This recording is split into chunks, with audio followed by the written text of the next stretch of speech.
wala ka nang makapitan.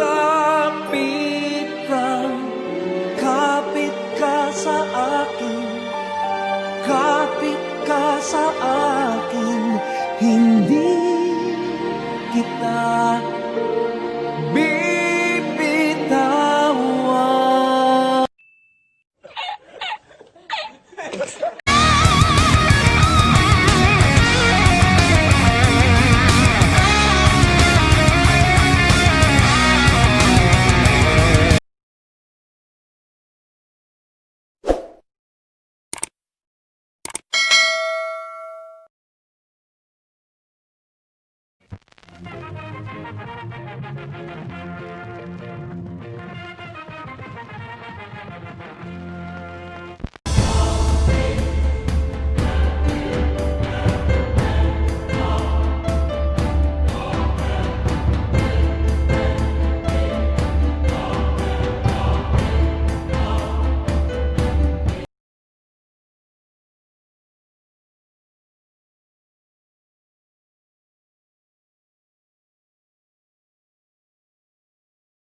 sa mga mahihirap. Masyado daw siyang mayaman kasi hawak daw niya ang susi sa kayamanan ng mga Marcos. Hindi po prinsesa ang nanay niya sa Cordillera, katulad ng pinag-ibang niya sa isang inuman. At lalong hindi papatol ang kahit sino sa dalawang magkapatid na Marcos sa nanay niya. Cross-eyed po kasi siya. Duling. Pangit lang sabihin. Pero ang tawag sa nanay niya sa barangay Bambang, Bulacan, si Remy, Duling. Sensya na po, Nanay Remy. Pero kailangan po sabihin ang katotohanan. Pati po kayo ginamit ni Norman sa kanyang pagpinta ng isang pantasya. Nagaling daw siya sa royal blood sa Cordillera. Pinalabas niya pa na pinanganakan kayo ng isang Marcos. Collateral damage po kayo sa mga kasinungalingan ng anak ninyo. Video daw talaga itong si Norman. Mula ng bata pa. At mahilig magsugal kahit na walang pera. Ng mga tao. Dahil tumatakbo pag natalo sa sugal. Ito rin ang dahilan na ang tatay niya na si Gilbert Sr. ay bumugbog din sa anak niya dahil sa kanyang mga katangaban. Mari itong dahilan kung bakit ni Norman ang tatay niya. Dahil mahina nga ang utak, hindi na nakarating sa kolehiyo kahit na meron siyang diploma mula sa Central Luzon. Shortly after Norman graduated from the elementary, yung mga magulang niya ay sa Kawayan, Tubong, Kawayan, Isabela kasi ang tatay niya. Pinaalis sila sa lupa kung saan nakatayo. Malaki ang mga sa barangay Pangpang, Bulacan, at lupa, mga ilocano. However, Norman's mother happened on the poor side of the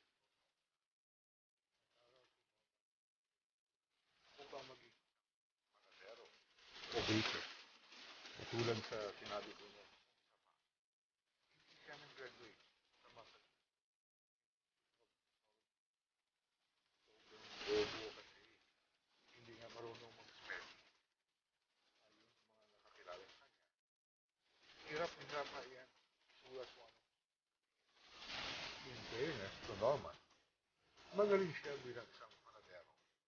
Nagtrabaho siya sa breakfast bakery kung saan aabot siya sa supervisory position pagkaraan ng ilang taon.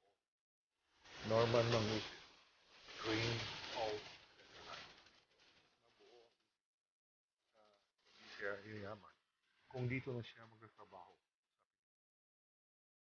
Noong Enero 2000, lumipad si Norman Antonio Mangusin papuntang United Arab Emirates para sa una niyang trabaho sa isang bakery doon at palipat-lipat for the next 6 years. Nagtrabaho din siya sa Saudi Arabia at ayon sa mga nakakilala sa kanya, hindi niya parang doon na nag-umpisa na nagkaroon na siya ng delusions of grandeur na iniisip niya na gusto niya talagang maging mayaman at magiging mayaman siya. Tuwing may makikita daw siya ng mga mayayaman, nakatuksido, nakasuit, mabilis daw si Norman na puntahan at magpa-picture. Sa gitna ng taong 2006, bumalik si Norman Mangusin sa Pilipinas. Nagtrabaho pa muli bilang isang OFW. Doon na siya nag-umpisa ng kanyang bagong buhay bilang si Francis Layo Marcos, con artist, Budol King Norman